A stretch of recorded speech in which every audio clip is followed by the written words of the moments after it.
Drink it in, man. Touchdown, Detroit Lions! Cornbread!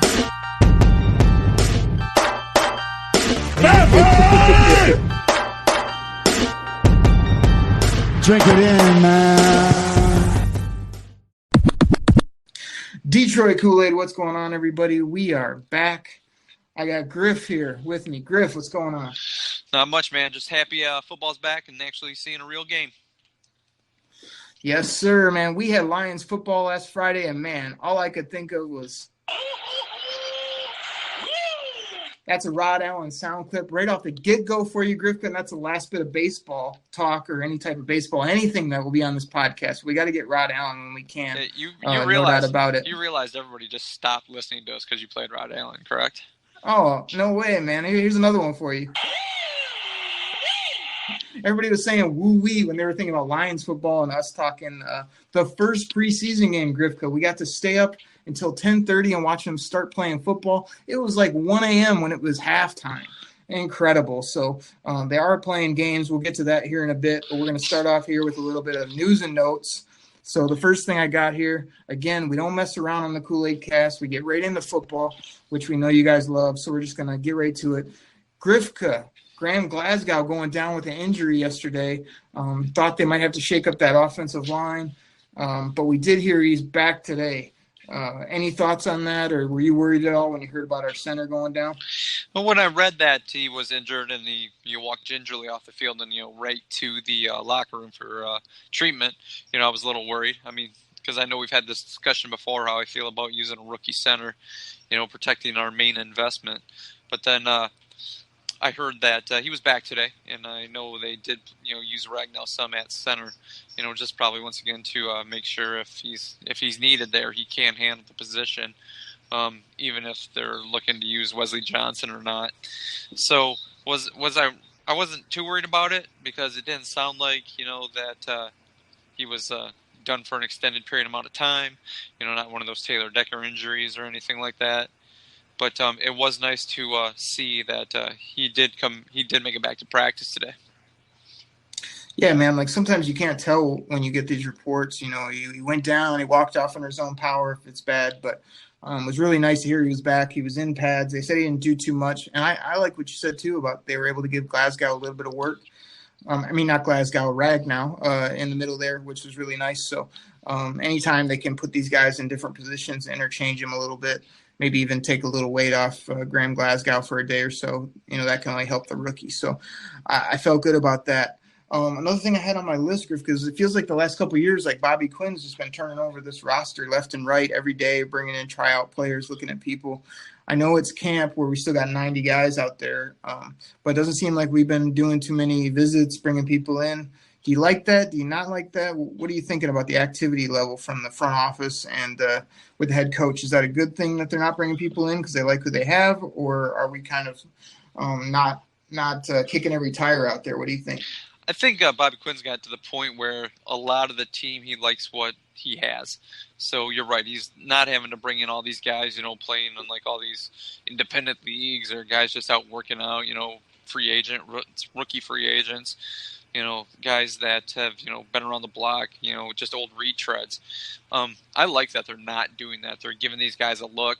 A lot of those guys that you would bring in later, like we were talking before, Tuesdays, during the regular season, you know what you have there. And then they come into tryout to actually see if they're going to be, better for your team. So I like what he's doing. He's giving the guys here a run.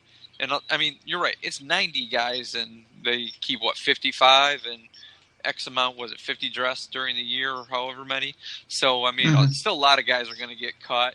So you're right. Not bringing in one of those guys that, it's like they're going to have – what are they going to do? All right, do you see this guy making the final roster? Is he going to help, or is he just going to be one of those guys that, he's a healthy scratch? So I'm happy he's going with what he has in camp, especially with, with Matt Pat in there. Once again, I think they're at the spot now where they're not just bringing in a bunch of old New England Patriots.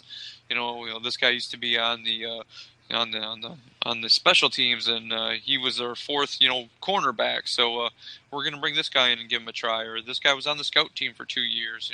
I'm glad they're doing what they're doing by just going with the guys they have right now. Because once again, I mean, if there was somebody better, on the street, he'd probably already be in somebody's camp. Yeah, I'm right there with you. I think, third year under Bob Quinn and just kind of having the type of guys he likes. This is a scheme he's used to. There's never a time since he got the job where I thought Bob Quinn was sleeping at the wheel or he just was like, oh, we're good with our roster. But I do think he's letting it play out a little bit here. He's letting the coach kind of take the reins, and I think that can only be a good thing. I mean, you don't need to be bringing in street free agents. I mean, we always joke about our boy, what's his name, Grifka, the defensive tackle that we love so much? Flew. We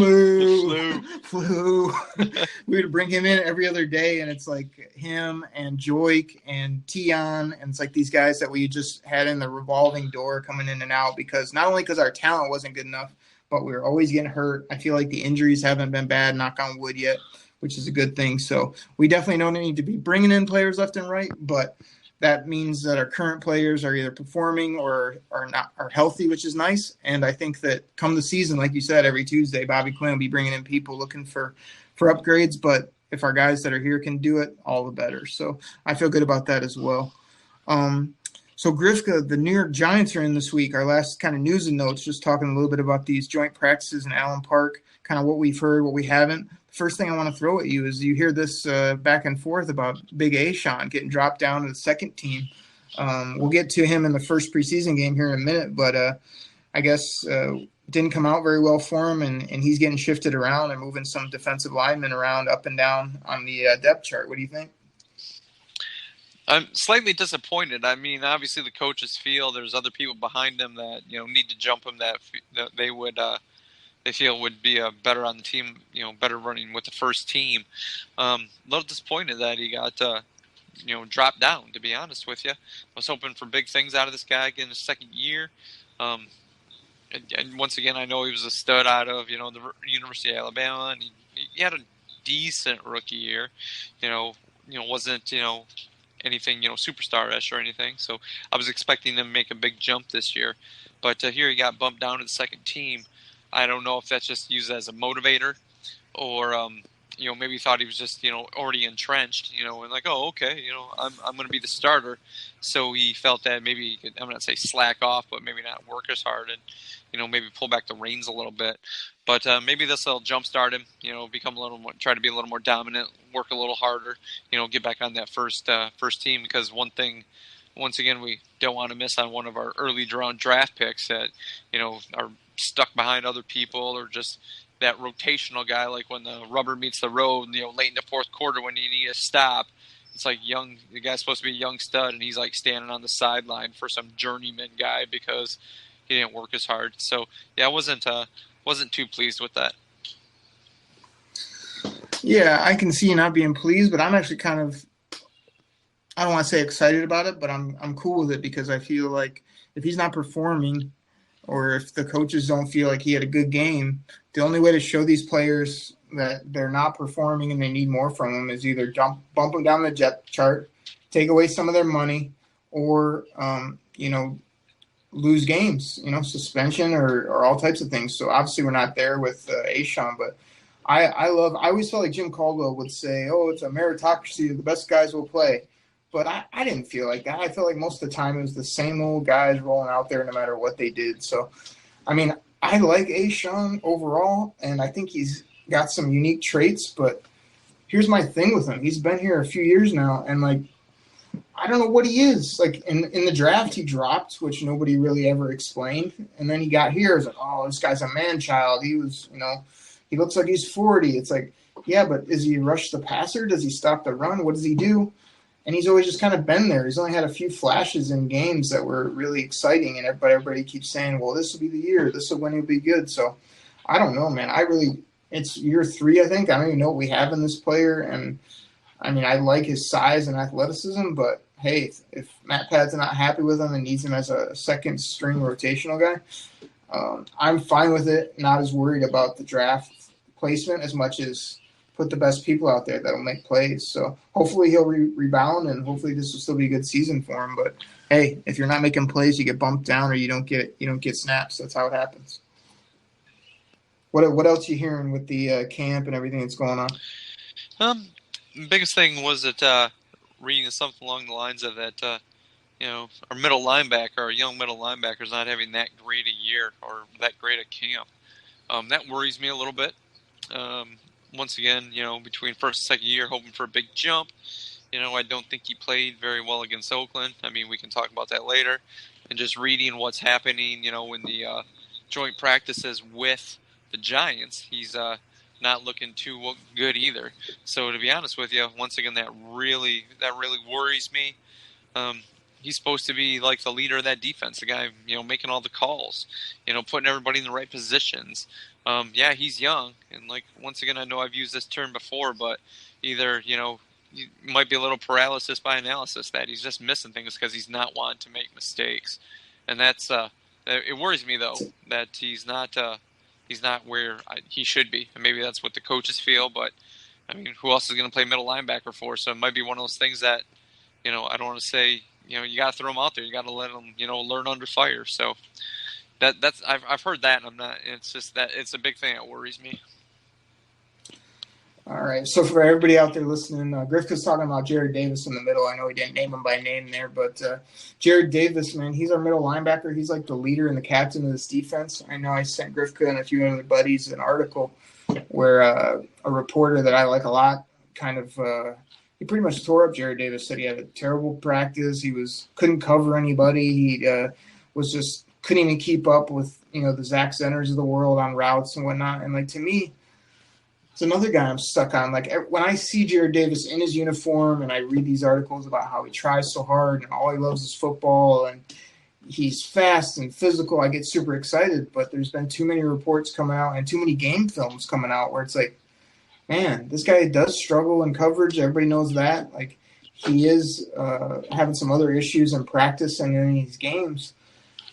I'm still booking him in the middle as our captain and as a great player here for the next 5, 7, 10 years. But man, like you say, those reports and those notes will get worrisome. So hopefully Davis gets it figured out. He obviously has the skills and the ability, and we definitely need him in the middle there. So that's a good one, Griff, that you brought up. I guess the only other things I'm hearing down there is kind of the Lions seem to be getting the better of the Giants in a lot of the red zone opportunities. Kenny Galladay with some red zone touchdowns I've been reading about. Marvin Jones keeps killing people all over the field. And then they got the whole Slay versus Odell. I feel like that hasn't been much because both those guys are smart enough not to kill each other in some joint practices. They both know what they can do, and so does everybody else. So I'm not too worried about that. But overall, it sounds like it's going well. Too bad we didn't get a look at Saquon down there as far as our defense and whatnot.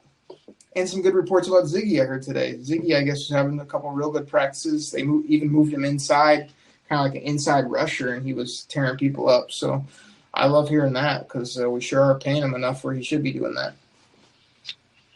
Yeah, that's nice to hear that. I think Ziggy's had some good practices. Once again, though, I'm not quite for sure what the Giants' offensive line is. I know they just got Nate Solder this year, and I read was it the first practice they had against them, Solder kind of dominated him. Ziggy didn't do a whole lot with him, but it's nice that he was able to come back and produce a little more. I know what the Giants had, Will Hernandez, that guard. So when I read a few guys have beaten him. I mean, I realized Hernandez is a rookie. Take it for what it's worth, but that guy was supposed to be rated one of the highest, NFL linemen in this draft. So it's nice to hear that, our defense or the defensive line is doing pretty good, especially on, stopping the run. But once again, I'm not quite for sure where the New York Giants offensive line is that, is that good or if it's, that great now. I'm not quite for sure. So, but it is good to read that, read and hear stuff like that. Another thing I just wanted to bring up really quick was, a few things I've heard about Tease Tabor and his development. It sounds like he's very high risk, high reward. It sounds like for every good play that he makes, he's jumping a route, he's getting burned on a double move or a guy's just blowing by him on a 9 route and he can't keep up. So, I know we had talked about this before about speed and his, coverage ability, and having instincts, but, I don't know where he'll be at his position on the team. If like once again the coaches can't trust him, it's like, yeah, he may jump around, make a play, but knock down the ball. Then the next play maybe it's like, okay, just run a 9 route and you're going to run right by him and he can't keep up with you, and then you got to depend on your safety for you. So Tease Tabor, I mean, once again, I was pretty high on the guy when they drafted him. I still want him to do really, really well. I'd still like to see him here in a Lions uniform, like I said, for the next 7 to 10 years, as long as he's producing. But hearing that, he's, one play is, jumping around making a play, and then the next play is just like getting burned on a double move or just can't keep up with the guy. That's another thing, just, makes me worry about the defense a little bit. Yeah, Tease I think is always going to sort of be both a hit and miss, and in a perfect world, yeah, he'd be our second corner. But I think we got to be realistic that after the glowing reports early, I mean, he seems like a guy that if he can be a good depth corner or third or fourth corner and use those instincts to get a few picks, that would make me feel good. But we knew coming out of the draft that he didn't have good time speed. He's supposed to have good NFL speed. So I think it's just something we'll have to keep monitoring and see if he can continue to develop and be, an impactful corner. I mean, I don't want to lose him either as a pretty high second rounder, but I guess I'm not expecting as much as I was initially based on what I've heard and read. But he's important, and everything else you said was good as well. So we'll keep our eye on it. I'll actually be down there tomorrow if all goes well, to kind of check out the final practice. So get a good eye look. It's kind of just going to be a walkthrough, but that should be fun. So we'll keep our eye on it. Now, Grifka, what the people all want to know about is preseason game 1. They're dying to hear our in-depth coverage of preseason game 1 because it's so vital to the season. Now, before I pitch it to you, I've entrusted 2 people to sum up my take of the preseason game 1 for you. And I will introduce them to you right now. This is what I thought about preseason game 1. That's pitiful. I mean, it's absolutely pitiful to perform like that. Pitiful. It sucked. It stunk. Struggling. So, Grifka, 2 of your boys, Mora, and I got Broadway Joe in there for you. I thought it was just a piss-poor performance by the Lions. I didn't see anything other than Amir being a nice surprise, the way he looked and the plays he made. Carry on was something I enjoyed. Everything else, I thought we didn't look very sharp at all. I'll just pitch it to you. You go. I might hit struggling a few more times as you talk, but I was not impressed, so I want to see him get better this coming Friday. All I know is we always talk about struggling. All I know is we always talk about how hyped we get for football, and then it's like, oh yeah, game 1 preseason, and then you get into the game and you realize, yeah, this is why I'm not a huge fan of preseason football after a while. Yeah, you're right. The run defense was, gosh, that made me worry, and I realized, it's just the first game, they're getting their feet wet. But watching the game, watching Chris Spielman call the game, and he makes the comment that it's never a good sign that Anthony Zettle's making all the tackles downfield from behind. It's nice. Don't get me wrong. It's nice to Anthony Zettel, high motor, chasing the guys down, making the play. But, yeah, Chris Spielman's right. At the point of attack, you should have somebody else there as opposed to Zettel having to come all the way down the other end of the line, in the second level, making a tackle. So the run defense, so that's what was nice to hear, in practice with the Giants, that's improved. But, gosh, that left me really, really worried about that. I'm like, gosh, if this is going to be a long year if it looks that way. And then I know other guys, we had mentioned that we wanted to see what they actually had. And I know I mentioned I really want to see what Jalen Reeves-Maven had.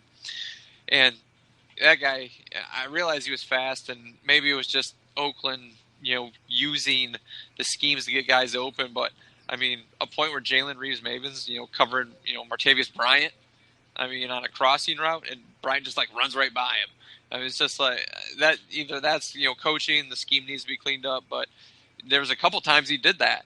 And actually on one of the plays, they ran the drag route, Oakland did, and the guy covering Martavius Bryant, Reeves, stepped right in front of him and, knocked him off the defense, to try to pick him up. I don't know if it was a zone or obviously it wouldn't have been a zone if the Lions defensive back was trailing Bryant. But that was another thing too. It was just a breakdown that way. So for as much as I really want to see that guy have a good game, and once again, it's just the first preseason game. I mean, you want to say struggling. I think Jalen Reeves-Maybin was really struggling there. Struggling. Yeah, exactly. And then, like I said, nice surprise. I mean, I know I talked about to see Amir Abdullah. It was nice. He had a good game. Once again, not sure how he would do against a bunch of first stringers, because I realize LeGarrette Blount, Amir Abdullah got some against first, but it looked like he got a lot more against like Oakland second and third string. Kerryon Johnson, he had a pretty good showing as well, coming out of the gate. And I realized Theo Riddick did not play. But if Amir Abdullah can play like that, it's going to be a hard time for Detroit to be able to, cut him. Might be, once again, how we talked before, trade bait, especially if, they're not going to get rid of Blunt. They just drafted Kerryon Johnson, and Theo Riddick's going to be your third down back. I mean, so you could have four guys dress on Sunday, but usually run with three running backs, and you'll healthy scratch one running back. So it was nice to see Amir have a good game. So I was pretty happy about that. Yeah, let me jump in here, Griff, with something. So a big thing that I saw in game 1 and 2 that I didn't hit on in the beginning was we didn't have this guy. And when number 9 is not out there, we are not going to look good. If this guy ever gets hurt, we're done. Our season's done. Our franchise is done, because our backups are not good. Jake Rudock, I'm deciding here pretty soon, cannot cut it in the NFL.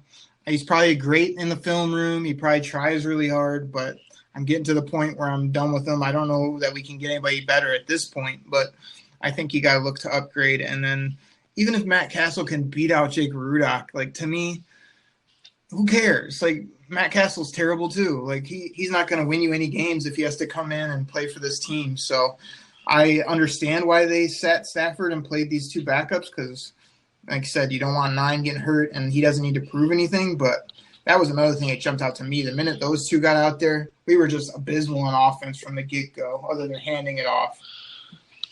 Yeah, I think part of it was also, once again, I don't want to harp on the offensive line, but I know T.J. Lang didn't play, but Joe Dahl did not look good at all.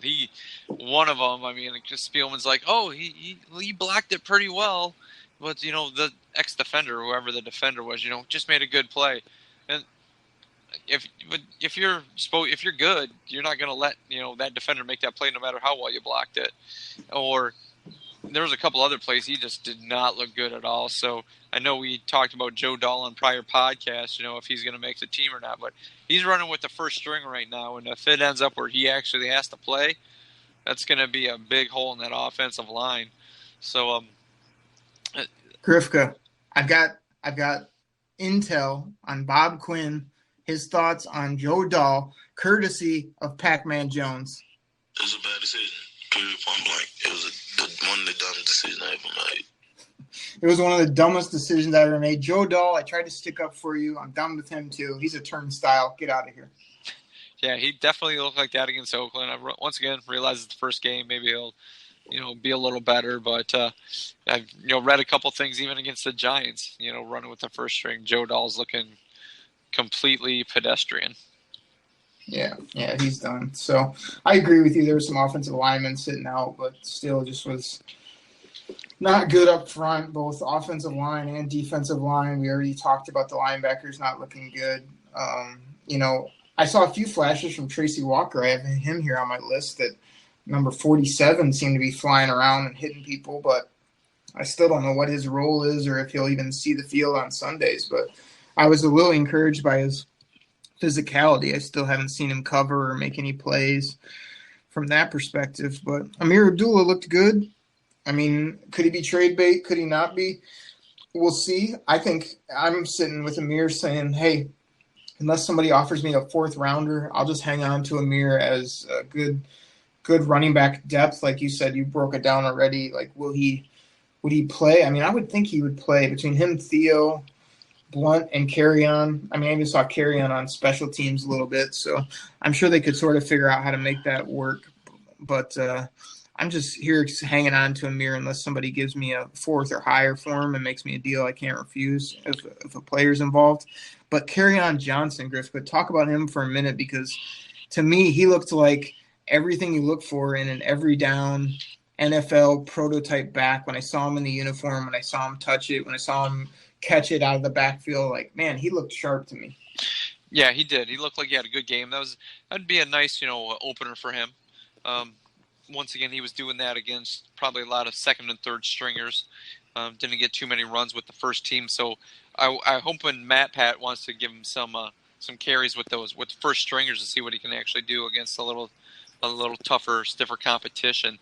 But he did look. I was pretty impressed with him. But that was one of those things. He was drafted. They've been hyping him, so I was happy. I don't want to say he lived up to the hype because that might be the wrong terminology. That might be putting way too much pressure on him.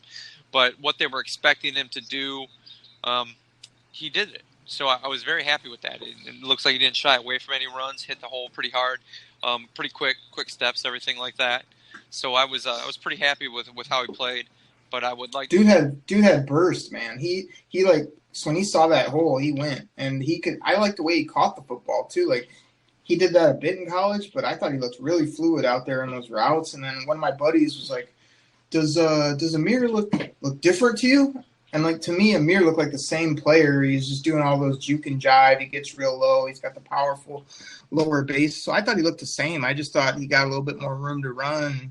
I maybe used him a little bit better than before. I really liked that little flare-out pass they got to him where he caught it and was going to score, but that stupid infield. You love that infield, don't you, Griffin? Oh, yeah, I love watching football games that are played in baseball stadiums. The views, the way that, like you said, the way the field, the way they have to, like, I wish they would leave the pitcher's mound in there for a game. That'd be pretty sweet, wouldn't it? Where you're going to cover a guy and all of a sudden you hit the incline of the pitcher's mound and stumble. That's awesome how they do that. Yeah, yeah, right over the rosin bag, That's sweet. Trying to run a 7 route. The cleat cleaner that they always put on there. We just added baseball talk without Rod Allen. I'll scratch that. We'll edit that later. Yeah. But yeah, you seriously can just though, leave like Rod Allen out of it. seriously though, you did mention Chris Spielman earlier too. He was making fun of the field, and I don't know what you said. Like I don't know if you were negative on him, but I love Chris Spielman as an announcer. Like I mean he to me is fun to listen to. I like his tapes. I like the fact that he's played the game and knows what he's talking about. And when he's a little bit of a homer, I like that too.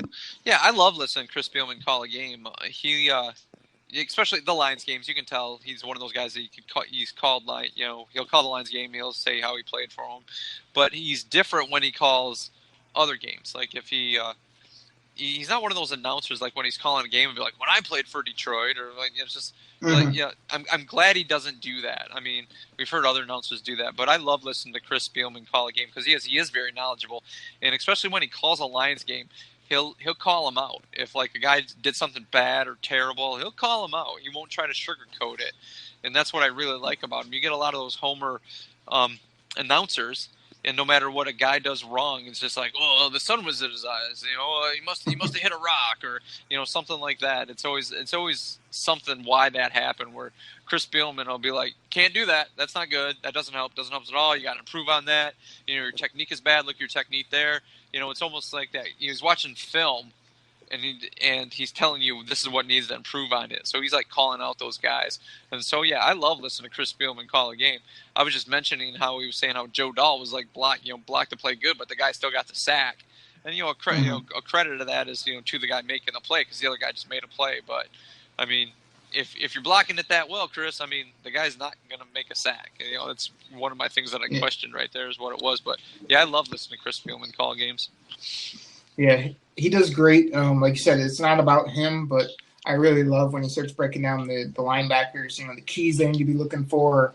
It's not like I can't remember exactly what it was, but he had some really unique insight on something that just jumped out to me in the game where I was just like, oh man, you could only hear that from like a former player or a guy that played at his level that was so good playing the linebacker position. So yeah, man, he's great and really adds to it. I mean, I like Matt Shepard as well in the call, so that was good stuff.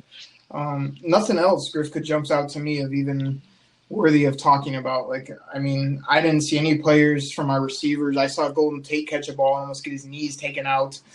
He was not too pleased, and that was not good to see, but he seems to be fine.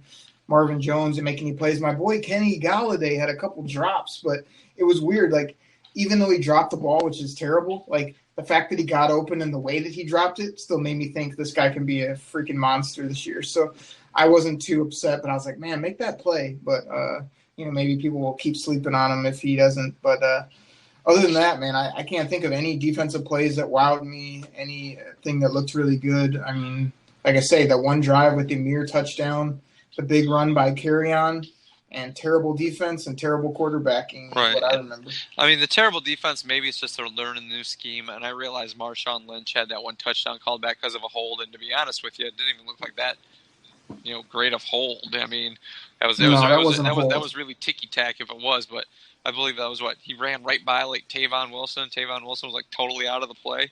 I think that's who it was.